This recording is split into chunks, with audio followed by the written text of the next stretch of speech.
at 11:45-ish each and every day here on Jones and Keefe. We revisit the Greg Hill Show, what jumped out.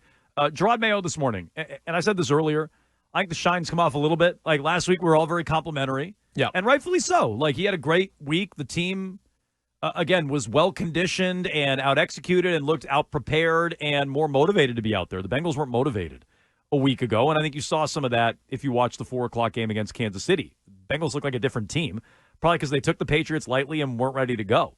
They still lost, but they looked much better and more cohesive this week.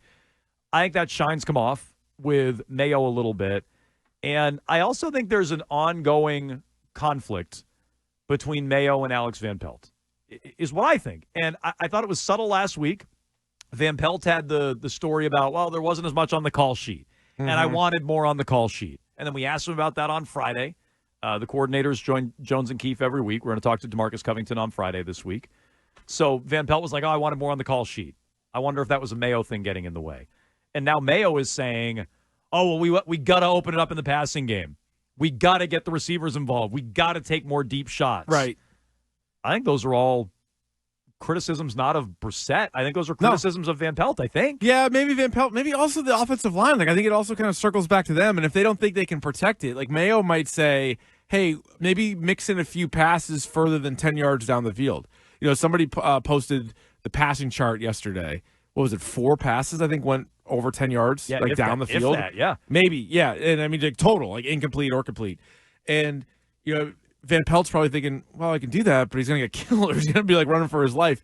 So they need to figure out a little bit because on the one hand, Mayo has said, we're going to run the ball. We're going to tell you we're going to run the ball, and we're a running team. I think Van Pelt has said they're a running team. They want all that stuff.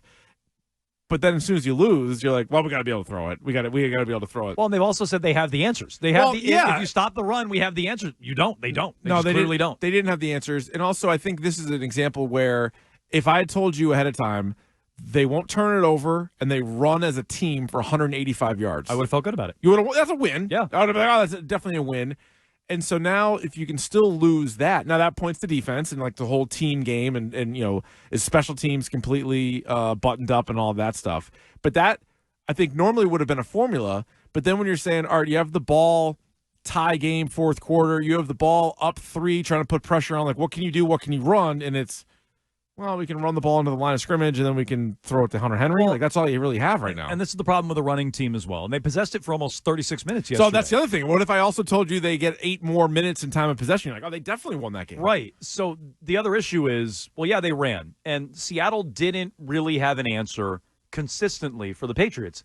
But on certain drives, they did. Yeah, they on got some certain drives, they would stop the run. And when they did, the Patriots had no other options. So even if you are a running team, we're going to run first, and then we're going to run it again, and we're going to keep on running. Yeah. At some point, they're going to stop you. Although if they did that at the end of the first half, maybe the Seahawks don't get that extra field goal. Look, and again, some of that's on coaching to me. I didn't think it was a great day for the coaching staff. I thought they mismanaged at the end of the half. I thought they burned too many timeouts in the second half. I think the decision to throw, and you put a lot of this on Brissett, the decision to throw before the missed field goal, blocked field goal, was questionable. I think not going for it in overtime was questionable, which, by the way, I think Hunter Henry... Yeah, I think so. Given a little truth serum, it was a good question by you. I think Henry I think he wanted to go for it. There was a pause there, and so I question a lot of that with the coaching staff. It feels like in a lot of ways, going back to the overtime decision, like it's 1 yard. Now there's no guarantee you win, and there's also no guarantee you lose. But like for 1 yard, like if you can't get 1 yard, like what is that saying? It's one thing if the defense was pitching a shutout, different story. Maybe you give them the ball back, field position, maybe even the defense wins it for you. But they had given up a bunch of yards, and Geno Smith was thrown all over the place. And now you're telling them they only need a field goal? Like, they should have gone for it. Yeah. And look, I understand if you don't pick up the first down there, Gerard Mayo gets second-guessed for the whole week leading into the Jets game. And that's true. I mean, that's a reality. We would have second-guessed it, I'm sure.